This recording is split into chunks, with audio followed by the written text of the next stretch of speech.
खमागणी स्वागत है हमारे YouTube channel Rajasthan GK by AI पर। खमाघणी। आज हम, जैसा कि हमने तय किया था, मेवाड़ के गौरवशाली इतिहास की गहराइयों में उतरेंगे। बिल्कुल, एक ऐसा इतिहास जो मतलब शौर्य, बलिदान, स्वाभिमान, इन सब का प्रतीक माना जाता है। हाँ, और हम कोशिश करेंगे कि इसे बिल्कुल शुरुआत से समझें। खंड एक, परिचय, इंट्रोडक्शन। तो माइंड मैप के हिसाब से अगला पॉइंट है मेवाड़ के प्राचीन नाम और इसका विस्तार। कहाँ से शुरू करें? देखिए, मेवाड़ के जो सबसे पुराने नाम मिलते हैं वो है मेदपाट, ये संस्कृत का शब्द है, और प्राग्वाट। मेदपाट और प्राग्वाट। हाँ, और ये जो क्षेत्र था, ये प्राचीन शिवी जनपद का हिस्सा हुआ करता था। इसकी राजधानी थी मध्यमिका, जिसे अब नगरी कहते हैं, चित्तौड़गढ़ के पास। अच्छा, मध्यमिका या नगरी, हाँ इसका जिक्र कहीं और भी है? हाँ हाँ, बिल्कुल। महाभारत में और पतंजलि के महाभाष्य में भी इसका उल्लेख मिलता है, तो काफी पुराना है ये। वाओ, मतलब महाभारत काल से जुड़ा हो। अच्छा, ये मेदपाट नाम कैसे पड़ा? माना जाता है कि यहाँ मेद या मेर जाति के लोग ज्यादा रहते थे, तो उन्हीं के नाम पर ये मेदपाट कहलाया। और फिर मेदपाट से मेवाड़ कैसे बना? देखिए, एक थ्योरी ये है कि मेव या मेर जाति से रक्षित प्रदेश, मतलब उनकी रक्षा वाला इलाका होने के कारण ये बाद में मेवाड़ कहलाने लगा। अच्छा, ये लॉजिक समझ आता है। मेवों का वाड़ा या क्षेत्र एक तरह से। हाँ, कुछ वैसा ही। अब अगर आज के हिसाब से देखें कि ये फैला कहाँ तक था, हाँ, वर्तमान विस्तार। तो इसमें आज के उदयपुर, चित्तौड़गढ़, राजसमंद और भीलवाड़ा जिले आते हैं। और हाँ, नया जिला सलुम्बर भी इसी क्षेत्र का हिस्सा है। पहले हम शायद सागवाड़ा कहते थे, पर स्रोत सलुम्बर की पुष्टि करते हैं। ओके, तो उदयपुर, चित्तौड़, राजसमंद, भीलवाड़ा और सलुम्बर, ये हो गया इसका विस्तार। जी माइंड मैप के हिसाब से अगला पॉइंट है प्रारंभिक राजधानी और वंश। राजधानी तो बदलती रही शायद। हाँ, बिल्कुल। सबसे पहली, मतलब शुरुआती राजधानी जो थी वो थी नागदा, उदयपुर के पास ही है। नागदा, मैंने सुना है इसके बारे में। बदली, आहड़ बनी, फिर चित्तौड़गढ़ तो बहुत लंबे समय तक रही, उदयपुर खुद राजधानी बनी, फिर गौगुंदा, कुंभलगढ़, चावंड, ये सब मेवाड़ की राजधानियां रह चुकी हैं। काफी बदलाव हुए मतलब। और ये शासक किस वंश के थे? इनका मूल क्या था? ये बड़ा दिलचस्प है। मेवाड़ के शासक खुद को भगवान राम के पुत्र लव का वंशज मानते थे। अच्छा, लव के वंशज। हाँ, इसीलिए ये रघुवंशी भी कहलाए, सूर्यवंशी क्षत्रिय। रघुवंशी, ठीक है। माइंड मैप के हिसाब से अगला पॉइंट है इनकी उपाधियां और आदर्श वाक्य। उपाधियां, जैसे देखिए, बाद में जब राणा शाखा आई तो सिसोदिया उपाधि प्रमुख हुई, लेकिन एक उपाधि जो हमेशा इनके साथ जुड़ी रही वो है हिंदुआ सूरज। हिंदुआ सूरज, ये किसने दी? ये उपाधि खासकर भाटों और चारणों ने इनके लिए इस्तेमाल की, उनके शौर्य और हिंदू धर्म की रक्षा के प्रतीक के तौर पर। काफी प्रभावशाली उपाधि है। और इनका आदर्श वाक्य क्या था? ये अंकित है। ये उनके मूल्यों को दिखाता है, धर्म रक्षा को सर्वोच्च मानना। बिल्कुल। माइंड मैप के हिसाब से अगला पॉइंट है गुहिल वंश की शाखाएं। इसमें कुछ मतभेद भी है शायद। हाँ, शाखाओं की संख्या को लेकर इतिहासकारों में थोड़ा अलग अलग मत है। जैसे मुहड़ोत नैन्सी और कर्नल जेम्स टॉड। हाँ, उन्होंने कहा है कि गुहिल वंश की कुल 24 शाखाएं थीं। इनमें से कुछ और भी प्रसिद्ध हुईं, जैसे बागड़ की शाखा, प्रतापगढ़ की शाखा। 24 शाखाएं नैन्सी और टॉड के अनुसार। और दूसरा मत है कविराजा श्यामल दास का। उनका प्रसिद्ध ग्रंथ है वीर विनोद। हाँ, वीर विनोद। उनके अनुसार गुहिल वंश की 36 शाखाएं थीं। 36? तो 24 या 36 मतलब काफी बड़ा वंश था ये। हाँ, बहुत फैला हुआ था। माइंड मैप के हिसाब से अगला पॉइंट है इनके देवी देवता। हर वंश के अपने कुलदेवी कुलदेवता होते हैं। हाँ, मेवाड़ के कौन थे? इनकी कुलदेवी हैं बाण माता। बाण माता। इनका मंदिर कहाँ है? मुख्य मंदिर तो नागदा में है, उदयपुर के पास, लेकिन एक मंदिर चित्तौड़गढ़ दुर्ग में भी है और एक का उल्लेख केलवाड़ा, राजसमंद में भी मिलता है। और ये सिर्फ मुख्य शाखा की नहीं, बल्कि सभी 24 या 36 शाखाओं की कुलदेवी मानी जाती हैं। अच्छा, सबकी एक ही कुलदेवी बाण माता। हाँ, और कुलदेवता? कुलदेवता हैं एकलिंगनाथ जी, भगवान शिव का रूप। एकलिंग जी, इनका मंदिर तो बहुत प्रसिद्ध है, कैलाशपुरी में। हाँ, कैलाशपुरी, उदयपुर के पास। और सबसे खास बात यह है कि मेवाड़ के शासक खुद को राजा नहीं मानते थे। राजा नहीं तो फिर? वो खुद को एकलिंग जी का दीवान मानते थे।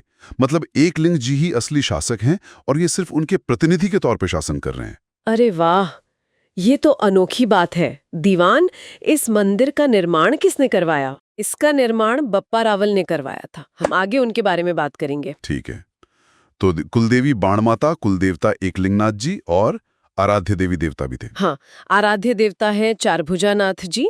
इनका मंदिर गढ़बोर राजसमंद में है। गढ़बोर वाले चारभुजा जी। ठीक है। और आराध्य देवी या इष्ट देवी है चारभुजा माता। इनका मंदिर हल्दीघाटी राजसमंद में है। हल्दीघाटी में, अच्छा। कुछ जगह बरबड़ी माता का भी जिक्र आता है इष्ट देवी के रूप में, जिनका मंदिर शायद हमीर ने बनवाया था, पर मुख्य रूप से चारभुजा माता ही है। ओके, तो कुलदेवी, कुलदेवता, आराध्य देवी सब स्पष्ट हो गया जी। माइंड मैप के हिसाब से अगला पॉइंट है कुछ अन्य महत्वपूर्ण तथ्य, मिसलेनियस पॉइंट्स। हाँ, इसमें कुछ छोटी मगर जरूरी बातें हैं, जैसे मेवाड़ रियासत पर गुहिलों से भी पहले मौर्यों का शासन था। अच्छा, मौर्य शासक भी रहे यहाँ। हाँ, बप्पा रावल ने मानमोरी को हराया था, वो मौर्य शासक ही थे। ओके, ये इंपॉर्टेंट पॉइंट है। और एक और रिवाज था, मेवाड़ के शासकों का राज तिलक हमेशा उंदरी गांव का भील सरदार अपने अंगूठे के खून से करता था। क्या बात है, भील सरदार द्वारा राज तिलक। ये तो सामाजिक समरसता या शायद किसी पुरानी संधि का प्रतीक होगा। हाँ, ये उनके बीच के संबंधों को दर्शाता है, सत्ता में स्थानीय समुदायों की भागीदारी का एक रूप। बहुत दिलचस्प। तो ये हो गया मेवाड़ का एक शुरुआती परिचय। हाँ, एक तरह से नींव। अब स्टूडेंट्स इसको याद रखने का ट्रिक ये है। सोचिए, मेवाड़ मतलब पुराना मेदपाट या प्रागवाट, जो आज के UCRBS क्षेत्र में फैला है। यहाँ राम के वंशज हिंदुआ सूरज जैसे राजा हुए, जिनका मंत्र था धर्म की रक्षा। इनकी 24 नैन्सी टॉड या 36 श्यामलदास शाखाएं थीं, और ये भक्त थे बाण माता, एकलिंग जी और चारभुजा जी माता के। बढ़िया ट्रिक है। UCRBS उदयपुर, चित्तौड़, राजसमंद, भीलवाड़ा, सलुम्बर और बाकी चीजें कहानी की तरह जुड़ जाती हैं। हाँ, कोशिश यही है कि याद रखने में आसानी हो। तो दोस्तों, लाइक, शेयर और सब्सक्राइब जरूर करें, और हम आपको इसका PDF, माइंड मैप, टाइमलाइन और FAQs भी भेजेंगे आपके रिवीजन के लिए। हाँ, ये सब रिसोर्सेज आपको जरूर हेल्प करेंगे। 2 खंड 2 गहलोत वंश, रावल शाखा, गुहिलोट डिनेस्टी, रावल ब्रांच। चलिए पिछले वीडियो से आगे बढ़ते हैं और अगला पॉइंट समझते हैं। अब हम आते हैं असल शासकों पर, गुहिल वंश की रावल शाखा पर। हाँ, रावल शाखा। माइंड मैप के हिसाब से अगला पॉइंट है गुहिल, जिन्होंने वंश की शुरुआत की। बिल्कुल, गुहिल, जिन्हें गुहादित्य भी कहा जाता है, ये गुहिल वंश के संस्थापक या आदि पुरुष माने जाते हैं। संस्थापक। हाँ, इनका समय क्या था? माना जाता है कि इन्होंने लगभग 566 ईस्वी में इस वंश की स्थापना की थी। 566 ईस्वी, काफी पहले। हाँ। अच्छा, इनकी उत्पत्ति को लेकर काफी अलग-अलग मत हैं, जैसा आपने पहले इशारा किया था। हाँ, बहुत मत हैं। जैसे कर्नल टॉड मानते हैं कि ये वल्लभी गुजरात के राजा शिलादित्य और रानी पुष्पावती के पुत्र थे, जो गुफा में पैदा हुए, इसलिए गुहादित्य या गुहिल कहलाए। अच्छा, गुफा वाली कहानी। और DR भंडारकर जैसे इतिहासकार इन्हें नागर ब्राह्मणों का वंशज मानते हैं। ब्राह्मण, क्षत्रिय नहीं। हाँ, ये एक मत है। फिर अबुल फजल, जो अकबर के दरबारी थे, वो इन्हें ईरान के बादशाह नौशेरवा खान आदिल की संतान बताते हैं। ईरान से कनेक्शन, ये तो बिल्कुल अलग है ना? और डॉक्टर गौरीशंकर हीराचंद ओझा, जो राजस्थान के माने हुए इतिहासकार हैं, वो इन सब मतों को खारिज करके इन्हें विशुद्ध सूर्यवंशी क्षत्रिय मानते हैं। तो वल्लभी, ब्राह्मण, ईरानी, सूर्यवंशी, कई सिद्धांत हैं। हाँ, और ये दिखाता है कि प्राचीन इतिहास में कई बार स्पष्टता नहीं होती, खासकर जब लिखित साक्ष्य कम हो। पर महत्वपूर्ण ये है कि मेवाड़ का ये सबसे प्राचीन राजवंश माना जाता है। और गुहिल ने नींव रखी। जी। माइंड मैप के हिसाब से अगला पॉइंट है बप्पा रावल या कालभोज। इनका समय था 734 से 753 ईस्वी। ये कौन थे? बप्पा रावल को गुहिल वंश का वास्तविक संस्थापक माना जाता है, रियल फाउंडर। वास्तविक संस्थापक गुहिल के बाद? हाँ, ये गुहिल शासक नागादित्य के पुत्र थे। कहा जाता है कि ये हारित ऋषि की गायें चराते थे। हारित ऋषि? हाँ, एक सिद्ध संत थे उनके आशीर्वाद से ही बप्पा रावल ने 734 ईस्वी में चित्तौड़ के शासक मान मोरी, जो मौर्य वंश के थे, उनको हराकर चित्तौड़ पर अधिकार कर लिया। अच्छा, हारित ऋषि के आशीर्वाद से। कुछ स्रोत चित्रांगद मोरी का भी जिक्र करते हैं। हाँ, मान मोरी या चित्रांगद मोरी, दोनों का नाम आता है। मुख्य बात यह है कि मौर्य शासक को हराकर चित्तौड़ जीता और इन्होंने अपनी राजधानी नागदा को बनाया। नागदा, जो पहली राजधानी थी, और बप्पा रावल की उपाधियां भी थीं। हाँ, काफी उपाधियां हैं। बप्पा रावल खुद एक उपाधि ही मानी जाती है। उनका मूल नाम तो कालभोज था। अच्छा, बप्पा रावल उपाधि, नाम कालभोज, और उन्हें चकवे भी कहा गया, मतलब चारों दिशाओं को जीतने वाला। राजगुरु और हिंदुआ सूरज जैसी उपाधियां भी इनके साथ जुड़ी। हिंदुआ सूरज, इन्हें भी कहा गया। और इतिहासकार सीवी वैद्य ने तो इनकी तुलना यूरोप के योद्धा चार्ल्स मार्टेल से की है, जिसने अरबों को यूरोप में बढ़ने से रोका था। ये बप्पा रावल की सैन्य शक्ति और प्रभाव को दिखाता है। चार्ल्स मार्टेल से तुलना, मतलब बहुत बड़े योद्धा थे ये। बिल्कुल, इन्होंने ही कैलाशपुरी में एकलिंग जी के मंदिर का निर्माण करवाया था, जिसके बारे में हमने बात की थी। हाँ, एकलिंग जी मंदिर। और उन्होंने सोने के सिक्के भी चलाए। ये बहुत महत्वपूर्ण है। सोने के सिक्के उस जमाने में? हाँ, लगभग 115 ग्रेन के सोने के सिक्के मिले हैं, जिन पर कामधेनु, शिवलिंग, नंदी, दंडवत करता हुआ व्यक्ति, सूर्य का अंकन, ये सब मिलता है। ये उनकी संप्रभुता और आर्थिक स्थिति का प्रमाण है। जबरदस्त। बप्पा रावल यानी कालभोज वाकई में वास्तविक संस्थापक लगते हैं। हाँ, उन्होंने वंश को एक मजबूत आधार दिया। माइंड मैप के हिसाब से अगला पॉइंट है आलट या अलट। इनका समय है 951 से 971 ईस्वी। हाँ, आलट या अल्लट, ये भी एक महत्वपूर्ण शासक थे। इन्होंने एक बड़ा बदलाव किया, राजधानी का। तो राजधानी नागदा से कहाँ ले गए? ये राजधानी को नागदा से आहड़ ले आए। आहड़ भी उदयपुर के पास ही है और उस समय एक समृद्ध व्यापारिक केंद्र था। इसे आठपुर भी कहते थे। आहड़। और इन्होंने क्या किया? आहड़ में इन्होंने एक वराह मंदिर का निर्माण करवाया, भगवान विष्णु का मंदिर। वराह मंदिर। और जगत अंबिका माता मंदिर। जगत का अंबिका माता मंदिर, जिसे मेवाड़ का खजुराहो भी कहते हैं, वो भी इन्हीं के शासनकाल में बना था, ऐसा कुछ स्रोत मानते हैं। हालांकि इसे लेकर थोड़ी अनिश्चितता है, पर ये इनके काल की महत्वपूर्ण घटना मानी जाती है। मेवाड़ का खजुराहो, जगत अंबिका मंदिर, ये इंपॉर्टेंट है। और एक चीज और इनके बारे में है, नौकरशाही। हाँ, ये बहुत महत्वपूर्ण है। आल्लट ने मेवाड़ में सबसे पहले नौकरशाही यानी ब्यूरोक्रेसी की शुरुआत की, मतलब शासन चलाने के लिए व्यवस्थित अधिकारियों की नियुक्ति। ये तो प्रशासन के लिए बड़ा कदम था, व्यवस्थित शासन। बिल्कुल। और एक और दिलचस्प बात है इनके बारे में, इन्होंने हूण राजकुमारी हरिया देवी से विवाह किया था। राजकुमारी से। हाँ, लेकिन उस समय तक हूण यहाँ बस चुके थे और उनकी छोटी छोटी रियासतें थीं। ये शायद राजस्थान का पहला अंतर्राष्ट्रीय विवाह माना जाता है। पहला अंतर्राष्ट्रीय विवाह, और इसका फायदा भी हुआ होगा। हाँ, इससे साम्राज्य विस्तार और सुरक्षा में जरूर मदद मिली होगी। ये एक रणनीतिक गठजोड़ था। तो आल्हट ने राजधानी बदली, नौकरशाही शुरू की, अंतर्राष्ट्रीय विवाह किया, काफी कुछ किया इन्होंने। जी हाँ। माइंड मैप के हिसाब से अगला पॉइंट है शक्ति कुमार। समय 977 से 993 ईस्वी।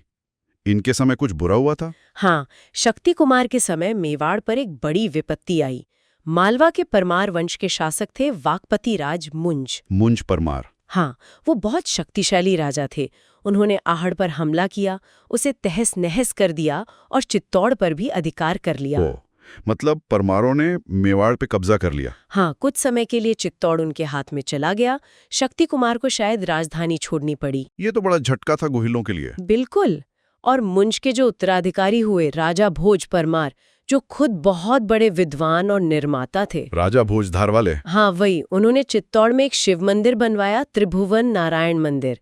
इसे बाद में मोकल ने ठीक करवाया तो समिधेश्वर मंदिर कहलाया। अच्छा, त्रिभुवन नारायण मंदिर भोज परमार ने बनवाया था। और उन्होंने नागदा में एक तालाब भी खुदवाया, भोजसर तालाब। तो परमारों का प्रभाव रहा कुछ समय। जी, रहा। माइंड मैप के हिसाब से अगला पॉइंट है रण सिंह या करण सिंह। समय 1158 से 1168 ईस्वी।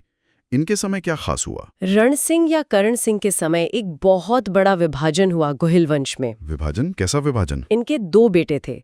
बड़े बेटे क्षेम सिंह ने रावल शाखा को आगे बढ़ाया और मेवाड़ पर शासन किया। रावल शाखा जो मुख्य शाखा थी? हाँ। और दूसरे बेटे थे राहब। राहब ने पास में ही सिसोदा गांव बसाया और वहां अपनी जागीर स्थापित की। सिसोदा गांव। हाँ, और इसी सिसोदा गांव के नाम पर राहब के वंशज आगे चलकर सिसोदिया कहलाए। ये राणा शाखा भी शुरुआत थी। ओहो, तो यहीं से रावल और राणा शाखाएं अलग हुईं रण सिंह के समय। बिल्कुल। रावल शाखा चित्तौड़ से राज करती रही और राणा शाखा सिसोदा की जागीरदार बन गई। ये आगे चलकर बहुत महत्वपूर्ण होगा। हाँ, क्योंकि बाद में तो सिसोदियाई मेवाड़ के शासक बने। करेक्ट। ये बहुत अहम मोड़ था। जी। माइंड मैप के हिसाब से अगला पॉइंट है क्षेम सिंह। ये रण सिंह के बाद आए। हाँ, क्षेम सिंह रण सिंह के ज्येष्ठ पुत्र थे जिन्होंने रावल शाखा को संभाला। इनका शासनकाल छोटा ही था, लगभग 1168 से 1172 ईस्वी तक। इनके बाद इनके पुत्र सामंत सिंह गद्दी पर बैठे। ठीक है, क्षेम सिंह के बाद सामंत सिंह। माइंड मैप के हिसाब से अगला पॉइंट है सामंत सिंह। इनका समय 1172 से 1179 ईस्वी बताया गया है। इनके साथ क्या हुआ? सामंत सिंह के समय फिर से मेवाड़ पर संकट आया। जालोर के चौहान शासक थे कीर्तिपाल चौहान, जिन्हें कीतू भी कहा जाता है। कीतू चौहान, जालोर वाले? हाँ, वो बड़े महत्वाकांक्षी थे। उन्होंने मेवाड़ पर हमला किया और सामंत सिंह से मेवाड़ छीन लिया। फिर से मतलब गुहिलों को फिर हटना पड़ा? हाँ, सामंत सिंह को मेवाड़ छोड़कर जाना पड़ा। वो वागड़ क्षेत्र में चले गए, यानी आज का डूंगरपुर बांसवाड़ा इलाका। वागड़ में? हाँ, और वहां उन्होंने गोहिल वंश की एक नई शाखा की स्थापना की। वागड़ के गोहिल सामंत सिंह के ही वंशज हैं। अच्छा, तो सामंत सिंह ने वागड़ में गोहिल वंश शुरू किया, लेकिन मेवाड़ का क्या हुआ? मेवाड़ पर कीतू चौहान का कब्जा हो गया। माइंड मैप के हिसाब से अगला पॉइंट है कुमार सिंह। हाँ। इनका समय है 1179 से 1191 ईस्वी। हाँ। ये कौन थे? कुमार सिंह सामंत सिंह के छोटे भाई थे। अच्छा, भाई। हाँ, जब सामंत सिंह वागड़ चले गए तो कुमार सिंह ने हिम्मत नहीं हारी। उन्होंने शक्ति जुटाई और कीतू चौहान पर हमला किया और जीत गए। हाँ, कुमार सिंह ने कीतू चौहान को हरा दिया और वापस मेवाड़ पर गोहिलों का अधिकार स्थापित कर लिया। वाह, मतलब भाई ने खोया, दूसरे भाई ने वापस पाया। बिल्कुल। कुमार सिंह ने मेवाड़ को फिर से हासिल किया। तो ये उथल पुथल का दौर चलता रहा, कब्जा होना फिर वापस लेना। जी हाँ, मध्यकाल में ये आम बात थी। माइंड मैप के हिसाब से अगला पॉइंट है जत्र सिंह। इनका समय थोड़ा लंबा है, 1213 से 1250 या 1253 ईस्वी तक। इनके समय क्या हुआ? जत्र सिंह मेवाड़ के बहुत ही प्रतापी शासक हुए। इनके समय में मेवाड़ की शक्ति काफी बढ़ी। इन्होंने एक महत्वपूर्ण काम किया, राजधानी को लेकर। राजधानी फिर बदली? नहीं, बदली नहीं, बल्कि स्थायी बनाया। इन्होंने चित्तौड़गढ़ को अपनी स्थायी राजधानी बनाया। इससे पहले राजधानियां बदलती रहती थीं, पर जत्र सिंह ने चित्तौड़ को मजबूती दी। चित्तौड़गढ़ को स्थायी राजधानी जत्र सिंह ने बनाया। ओके, और इनके समय का सबसे बड़ा इवेंट? इनके समय की सबसे बड़ी घटना है भूताला का युद्ध। भूताला का युद्ध किसके साथ? ये युद्ध हुआ था दिल्ली सल्तनत के सुल्तान इल्तुतमिश के साथ। लगभग 1227 ईस्वी के आसपास इल्तुतमिश ने मेवाड़ पर चढ़ाई की थी। इल्तुतमिश दिल्ली का सुल्तान। हाँ। लेकिन जैत्र सिंह ने भूताला, जो शायद उदयपुर के पास है, के मैदान में इल्तुतमिश की सेना को बुरी तरह हराया और उसे वापस लौटने पर मजबूर कर दिया। क्या बात है, दिल्ली के सुल्तान को हरा दिया? हाँ, ये बहुत बड़ी जीत थी। इसने मेवाड़ की प्रतिष्ठा बहुत बढ़ा दी। इसीलिए डॉक्टर दशरथ शर्मा जैसे इतिहासकार जैत्र सिंह के काल को मध्यकालीन मेवाड़ का स्वर्ण काल कहते हैं। मध्यकालीन मेवाड़ का स्वर्ण काल, जैत्र सिंह का समय, ये याद रखना होगा। बिल्कुल, क्योंकि उन्होंने न सिर्फ राज्य को बचाया बल्कि उसे सुदृढ़ भी किया। माइंड मैप के हिसाब से अगला पॉइंट है तेज सिंह। इनका समय 1253 या 1261 से 1273 ईस्वी तक। तिथियों में थोड़ा अंतर है। हाँ, तिथियों में मध्यकाल में अक्सर थोड़ा बहुत अंतर मिलता है स्रोतों में। तेज सिंह भी योग्य शासक थे। इनकी एक उपाधि बड़ी लंबी और महत्वपूर्ण है। उपाधि क्या? शिवजी के वरदान से प्राप्त प्रचंड प्रताप वाले। अच्छा, शिव भक्त तो ये थे ही। इनके समय भी कोई भारी आक्रमण हुआ? हाँ, दिल्ली के सुल्तान गयासुद्दीन बलबन ने आक्रमण किया था, लेकिन तेज सिंह ने उसे भी विफल कर दिया। बलबन को भी रोक दिया? मतलब मेवाड़ अपनी रक्षा करने में सक्षम था। बिल्कुल। और तेज सिंह के समय की एक और बहुत महत्वपूर्ण उपलब्धि है कला के क्षेत्र में। कला क्या चीज? इनके शासनकाल में 1260 ईस्वी में ताड़पत्र पर एक ग्रंथ चित्रित किया गया, श्रावक प्रतिक्रमण सूत्र चूर्णी। श्रावक प्रतिक्रमण सूत्र चूर्णी, 1260 ईस्वी। ये क्यों महत्वपूर्ण है? ये मेवाड़ चित्रकला शैली का अब तक मिला सबसे प्राचीन चित्रित ग्रंथ है। यहीं से हमें मेवाड़ की चित्रकला की शुरुआत के प्रमाण मिलते हैं। इसे कमलचंद्र नामक चित्रकार ने चित्रित किया था। सबसे पुराना मेवाड़ी चित्र ग्रंथ तेज सिंह के समय, ये तो बहुत ही इंपॉर्टेंट फैक्ट है। जी हाँ, परीक्षा की दृष्टि से भी। माइंड के हिसाब से अगला पॉइंट है समर सिंह, समय 1273 से 1301 या 1302 ईस्वी। हाँ, समर सिंह, तेज सिंह के पुत्र।